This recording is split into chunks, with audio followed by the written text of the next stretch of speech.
Untuk mewujudkan pembangunan yang Indonesia sentris, Presiden Republik Indonesia Joko Widodo bertekad untuk lebih memprioritaskan pengembangan wilayah terluar, pulau terdepan, dan kawasan perbatasan. Wilayah perbatasan berperan sebagai beranda terdepan Indonesia. Tekad membangun wilayah perbatasan ini tak lepas dari upaya pemerintah Indonesia untuk membangun titik pertumbuhan ekonomi di perbatasan yang pada akhirnya akan mendorong pemerataan pembangunan serta memperlancar arus barang dari dalam negeri ke luar negeri. Lihat ke sana lo kok lebih baik. Nggak mau saya mau di Indonesia lebih baik. Baik jalannya, baik kantornya, baik pasarnya, semuanya harus lebih baik. Dan kita harapkan nanti masyarakat bisa memanfaatkan, terutama untuk arus perdagangan, arus ekonomi dari sini ke sana. Jangan sampai dari sana ke sini, dari sini ke sana. Tuh. Kalimantan Utara merupakan salah satu provinsi di Indonesia yang berbatasan langsung dengan negara Malaysia, yakni negeri Sabah dan Sarawak. Sebagai beranda terdepan Indonesia, wilayah perbatasan tak jarang dihadapkan pada berbagai permasalahan. Gubernur Kalimantan Utara Zainal Arifin Paliwang mengungkapkan, terdapat 5 tantangan daerah perbatasan di Kalimantan Utara.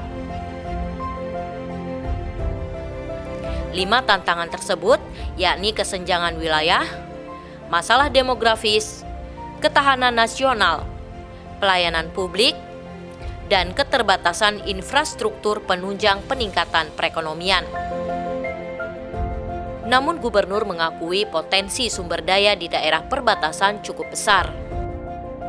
Hal ini tidak mengenyampingkan adanya ketimpangan, yakni ketimpangan tingkat pendapatan, nilai tukar, dan nilai jual komoditas.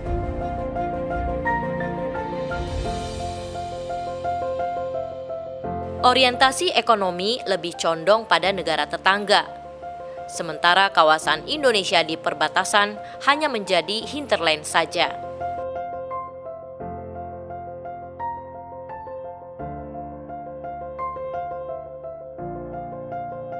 Persebaran penduduk yang tidak merata di daerah perbatasan menimbulkan masalah demografis.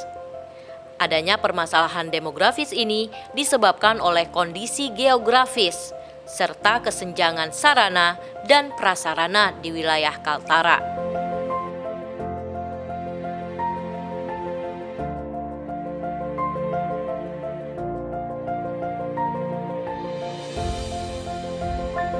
Di sisi lain, ketahanan nasional juga menjadi kekhawatiran tersendiri. Hal ini dikarenakan kurangnya aparat yang ditempatkan di beberapa pos pada wilayah perbatasan. Kurangnya pengawasan di wilayah perbatasan ini menjadi titik lemah pada ketahanan nasional. Hal inilah yang memicu terjadinya kegiatan-kegiatan ilegal seperti illegal logging, illegal fishing, illegal mining, human trafficking, peredaran narkoba, serta terjadinya pelanggaran hukum seperti pergeseran patok batas negara.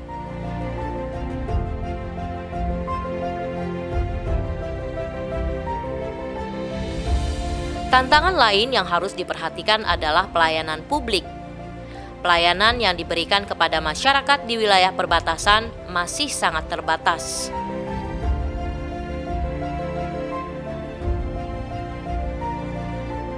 Minimnya sarana dan prasarana, serta sumber daya manusia pada pelayanan publik di bidang pendidikan, kesehatan, administrasi, kependudukan, sipil, dan kesejahteraan sosial menjadi penyebab utama.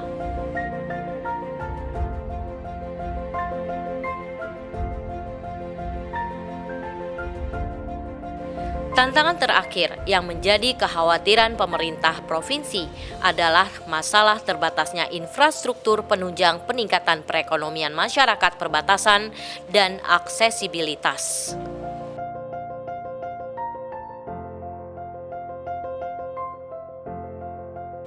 Salah satu upaya pemerintah dalam membangun ekonomi Kaltara adalah ditetapkannya salah satu proyek strategis nasional di provinsi ini, yakni kawasan industri dan pelabuhan internasional KIPI, Tanah Kuning, Desa Mangkupadi, Kabupaten Bulungan.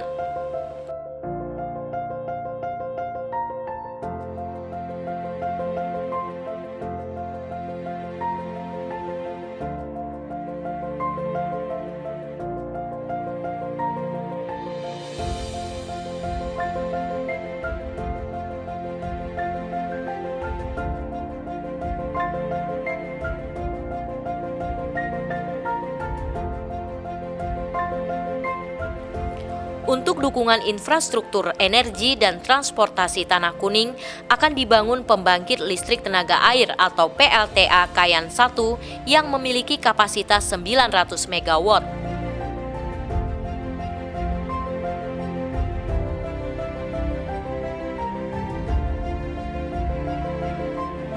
Dengan adanya kawasan industri dan pelabuhan internasional ini akan menimbulkan multiplier effect bagi masyarakat hingga di wilayah perbatasan, seperti upaya penyerapan tenaga kerja, kebutuhan pangan, serta peluang ekonomi lainnya.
Disiplin menerapkan adaptasi kebiasaan baru dimulai dari diri kita sendiri.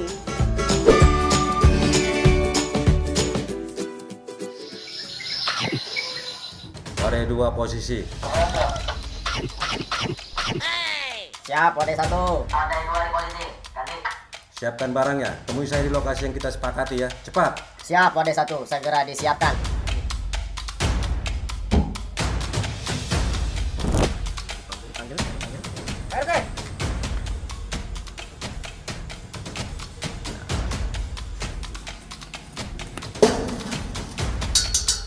Orangnya di pagar.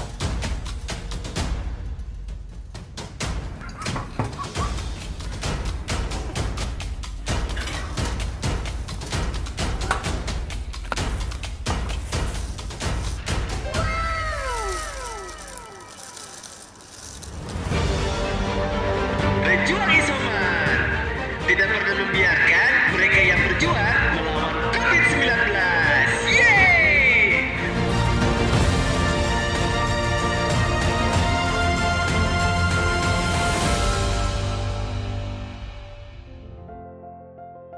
Sementara itu, untuk menjawab tantangan peningkatan pelayanan kependudukan, pemerintah Provinsi Kalimantan Utara telah membuat aplikasi inovasi sistem pelayanan administrasi kependudukan di wilayah pedalaman dan perbatasan, atau SiPelanduk Kilat Smart. Aplikasi ini dapat diunduh melalui Play Store bernama SiPelanduk Online. SiPelanduk Kilat Smart merupakan bentuk inovasi bebas biaya yang memudahkan masyarakat pedalaman dan perbatasan untuk memperoleh pelayanan administrasi kependudukan serta menjalankan tata kelola pemerintahan yang baik dan bebas dari pungutan liar. SiPelanduk Kilat Smart merupakan bentuk keseriusan pemerintah Provinsi Kaltara dalam melaksanakan program nasional yang dicanangkan oleh Presiden Republik Indonesia Joko Widodo untuk menghapus segala bentuk pungli dalam pelayanan masyarakat.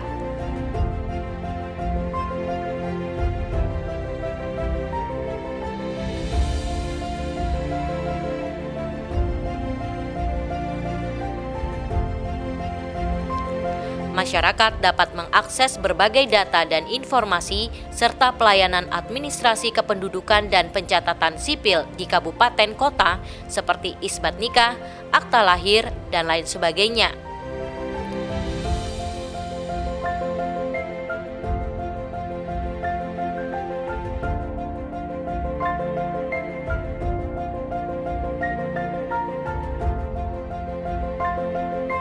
Dan ketika dokumen sudah jadi, maka akan diinformasikan ke pengguna. Barulah pengguna mengambil langsung ke kantor Dukcapil terdekat.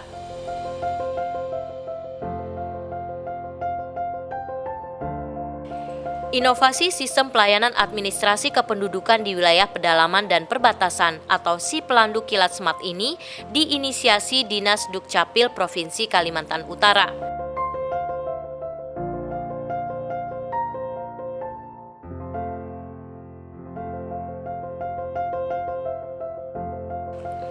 Bahkan aplikasi ini kembali memperoleh penghargaan Top Inovasi Pelayanan Publik tahun 2021 untuk prestasi di klaster Top 5 Outstanding Achievement.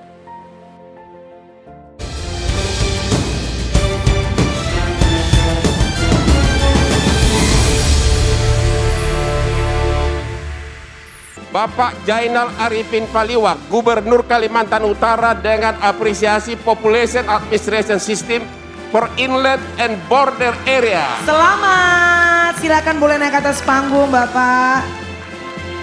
Selamat Pak Zainal Arifin Paliwang.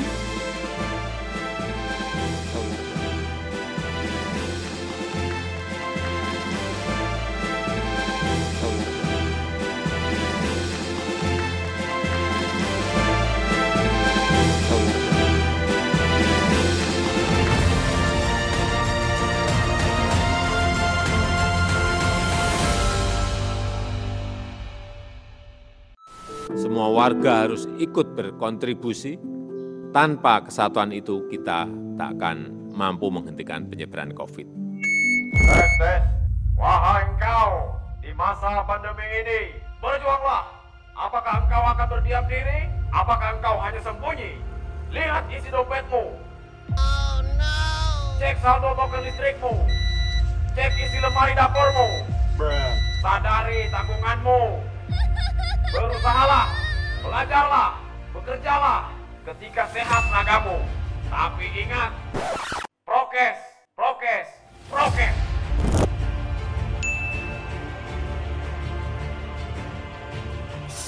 Semangatlah, jangan menyerah, tetaplah teguh.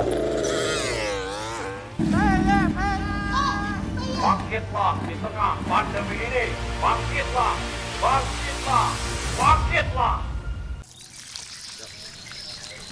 Bu, cuaca pagi ini cerah betul. Ayo kita berjemur, biar sehat. Oh iya ya Pak ya. Gitu. Ayo.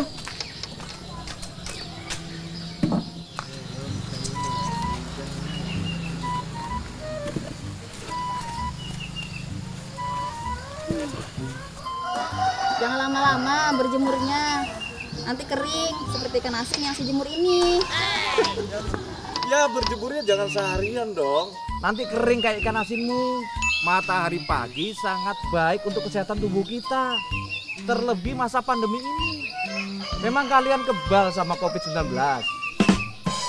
Ya udah yuk, kita ikut berjemur juga.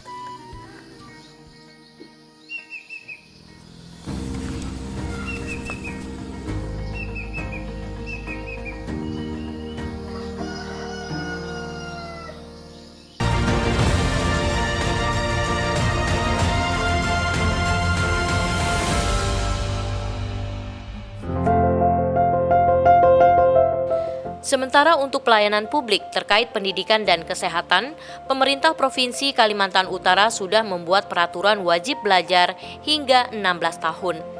Mulai dari PAUD, SD, SMP, hingga SMA.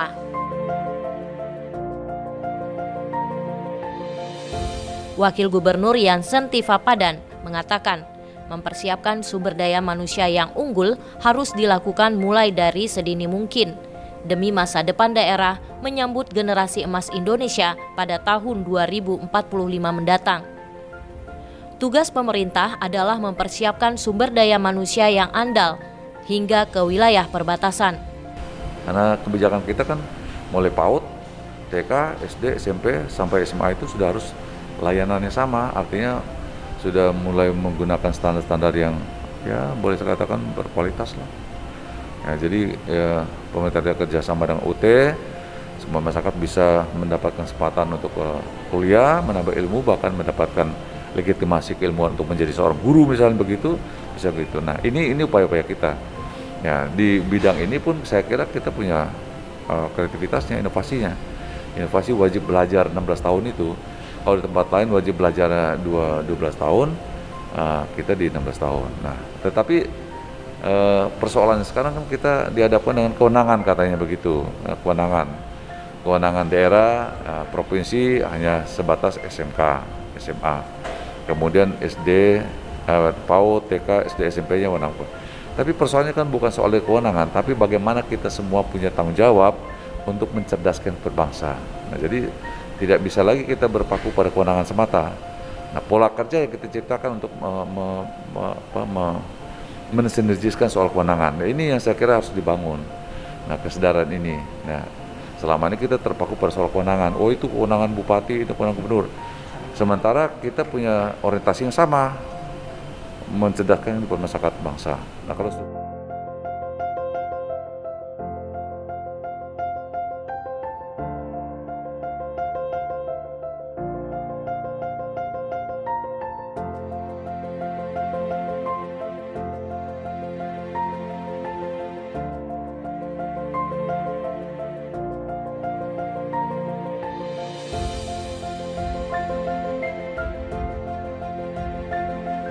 Untuk membangun sektor kesehatan, selain melibatkan dinas kesehatan masing-masing kabupaten kota, pemerintah provinsi juga menggandeng tim penggerak PKK Kaltara untuk melakukan berbagai upaya agar masyarakat tetap sehat, bugar, dan produktif.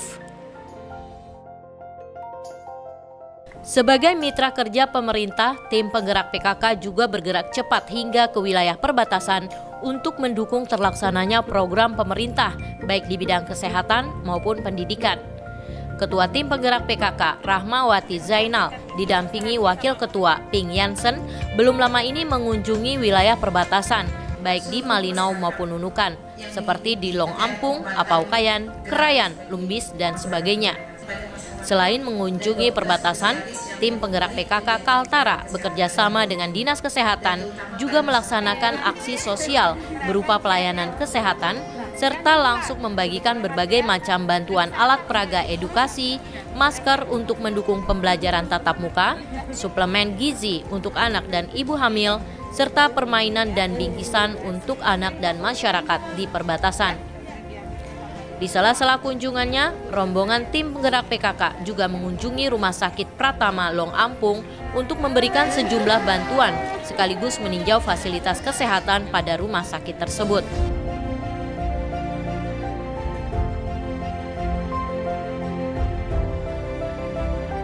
Dalam setiap kunjungannya, Ketua Tim Penggerak PKK Rahmawati Zainal selalu mengatakan kepada masyarakat bahwa keberadaan tim penggerak PKK adalah untuk melayani masyarakat, bukan untuk dilayani. Karena kami adalah pelayan masyarakat, bukan minta dilayani. Jadi kami akan mendatangi masyarakat, bukan masyarakat mendatangi kami. Jadi kalau ada suatu saat memang kami dibutuhkan ataupun ada keperluan, kami akan mendatangi masyarakat di sini. Dan saya merasa ini seperti rumah saya sendiri, seperti kampung saya sendiri, dan saya sudah merasa akrab dengan masyarakat di sini. Dan sesuai dengan visi dan misi Gubernur dan Wakil Gubernur Provinsi Kalimantan Utara, yaitu membangun desa, menata kota, dengan memprioritaskan pembangunan desa di mana harus juga didukung oleh masyarakatnya yang sehat, yaitu salah satunya dengan peningkatan pelayanan akses kesehatan kepada masyarakat, terutama di wilayah daerah sulit seperti ini. Masyarakat diberikan penyuluhan tentang upaya pemenuhan gizi masyarakat, pencegahan stunting, dan penyerapan pola hidup sehat oleh kader-kader PKK yang tersebar hingga di pelosok desa di perbatasan Kalimantan Utara.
Disiplin menerapkan adaptasi kebiasaan baru dimulai dari diri kita sendiri.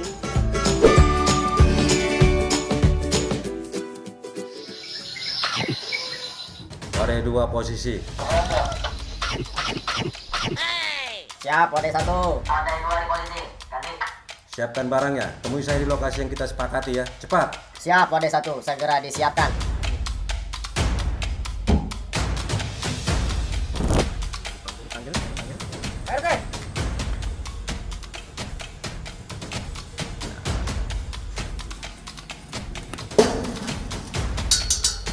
Orangnya di pagar.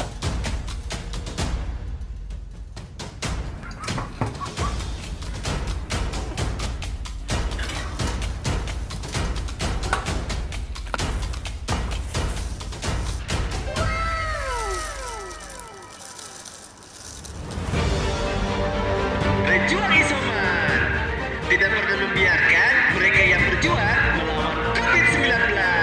Yeay!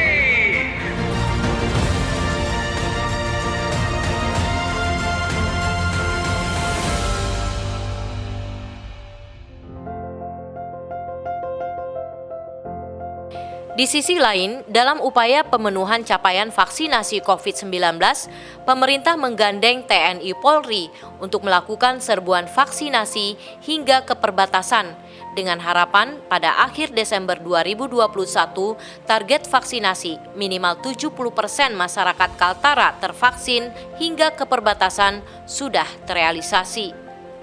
Bahkan tim Satgas COVID-19 Kaltara melakukan program door-to-door atau jemput bola untuk melakukan vaksinasi di daerah-daerah yang sulit dijangkau serta di wilayah perbatasan.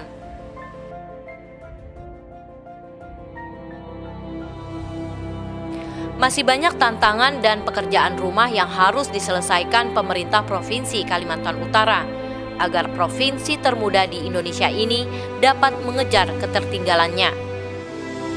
Untuk itu butuh dukungan dari semua pihak termasuk masyarakat Kalimantan Utara secara keseluruhan agar Kaltara dapat berubah maju dan sejahtera.